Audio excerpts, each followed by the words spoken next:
Well, it was a pretty good smell as we were coming out of Calgary last week with a win, and it all started with the engagement with Rider Nation in Calgary because there was a big event out on the east side of the stadium that I thought was incredible that just really lent itself to a fun atmosphere at McMahon Stadium. What did you see and hear from Rider Nation? Yeah, we often talk about, our presence in Calgary, specifically at McMahon, but I've been to that stadium a lot. I don't know if I've seen as much green as I saw there. I don't know if you saw the same thing, Dave, but I looked there and I'm like, holy cow, are there a lot of Rider fans here? And yeah, we had a pregame party before, and then obviously at McMahon, they have that tailgating parking lot as well. And even when I was walking through that to get to the pregame party, I saw a lot of green jerseys there too. So we had a great presence there. It's always great to interact with our fans. We have so many fans in Calgary, as we know. It's like Saskatchewan's third largest city or something like that. So anyways, it was good to be there. It was good to come out of there with a win. You talk about presence, and I know how committed that the Saskatchewan Roughriders are to a presence in communities around the province. And tonight we're here at the Regina Thunder dinner. It's just an opportunity to show support for a bunch of people that are doing things for youth in our province to allow them to play the sport and advance their education should they choose. Why is that such a priority for the Roughriders? Yeah, we've got, well, first of all, it's a huge priority to get back to the community and the community that supports us in the province. We're a community-owned team. We're Saskatchewan's team, and we feel it's our duty to give back. And we have three pillars that are really important to us in the community, and that's education, that's health, and then that's amateur football.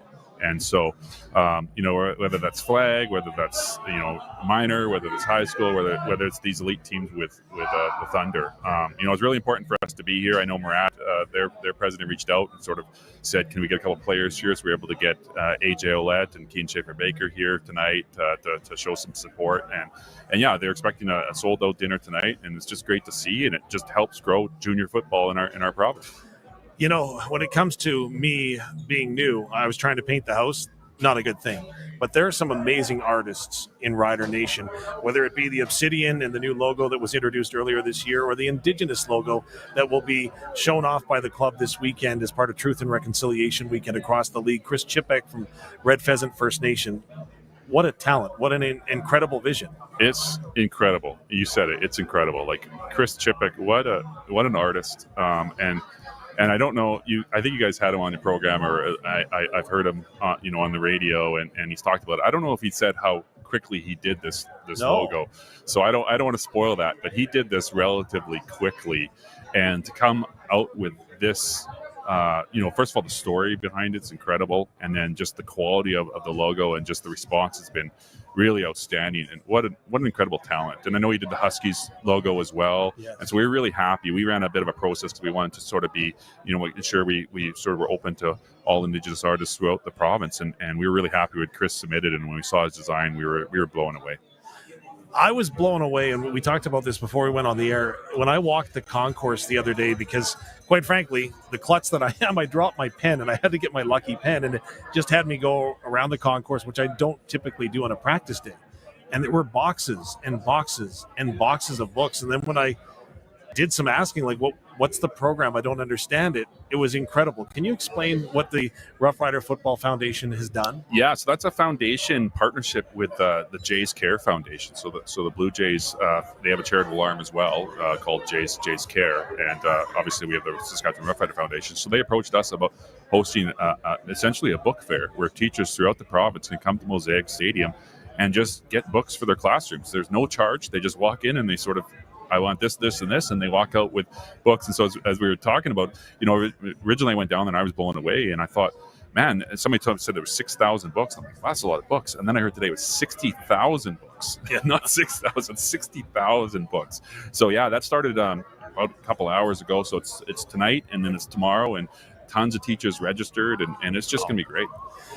The other thing, as Kian Schaefer has just walked into the building behind us, and you can see the room light up. He's right over there. He's a star, that guy. Yeah, absolutely. But it's incredible that the relationship, not just the players, but the coaches, the entire organization has with the community, in that they will go out of their way to make sure that they're a positive role model and allow, especially the younger fans, an opportunity to have an experience. And it's really key, and an experience that the club is providing to some Northern football players I thought was really cool this weekend. Yeah, so this weekend, we're having it's over 220 kids from the North South Football League, which is a relatively new league that, again, the foundation supports with funding to make sure it happens. And the kids have to go to school. They got to go to school to play in the league. And I heard an interesting story today that they actually had some kids go back to class and back to school to meet the attendance requirements to be able to come on this trip, to be able to come down here. Cool. And so our guys are running a football camp with them tomorrow night. They've got a number of things that they're doing all day tomorrow. Some of it, truth reconciliation focused, and then the camp Friday night, and then they're all coming to the game on Saturday. They're going to be holding the big Canadian flag, and so just an amazing experience for those kids. And you're right, like when you get our players out talking, running a football camp, but interacting with young youth, it has a long-lasting impact. It really does. It's not an easy job because these guys are so selfless. They do it forever, it seems. Right? Yeah, they do. And like AJ is another good example. I just saw him as well. He went out to Calgary and he was interacting with fans out there. And the number of young kids I saw. Oh, there's Keane. There's there. Keane, yeah. So the number of kids I saw him interacting with there. And again, I similar stories. A kid went in there to get a 45 OLED jersey just so AJ could sign in person and take pictures. And it's just really cool. We've got so many guys that are just so, like you said, selfless. That's what they are. Well, it's an opportunity now for Rider Nation to show out. We're in the stretch run, and obviously the team has got they got their destiny in their own hands, and it's an opportunity for us to influence that down the stretch here, isn't it? Yeah, for sure. We got 3 home games, 3 out of the 4, and so the back half of the schedules, we liked it when we got the schedule. We said this is good for us. We should play well at home. We should play well in our fans, and our fans should give us an advantage. And beautiful weather on Saturday expected, 1:00 start. It's on CTV, so that's new for us. It's our first it's our first home CTV game. Expecting a really good crowd, and the weather's going to be great. And then we've got BC at home, which should be a huge game. Plaza of Honor game, the Legends night that night, and then we have a bye, and then we finish at home with Calgary as well, which could be a really important game. And like you said, we control our own destiny. We just continue to win games, and we'll be in a good place. Don't want to monopolize your time. I thank you so much for taking some of your time and stopping in here. I know that there's a bunch of people that want to talk to you, so thank you so much for doing this. No, I really appreciate it, Dave and Chris. Thanks for having me. There you go. President and CEO of the Saskatchewan Roughriders, Mr. Craig Reynolds.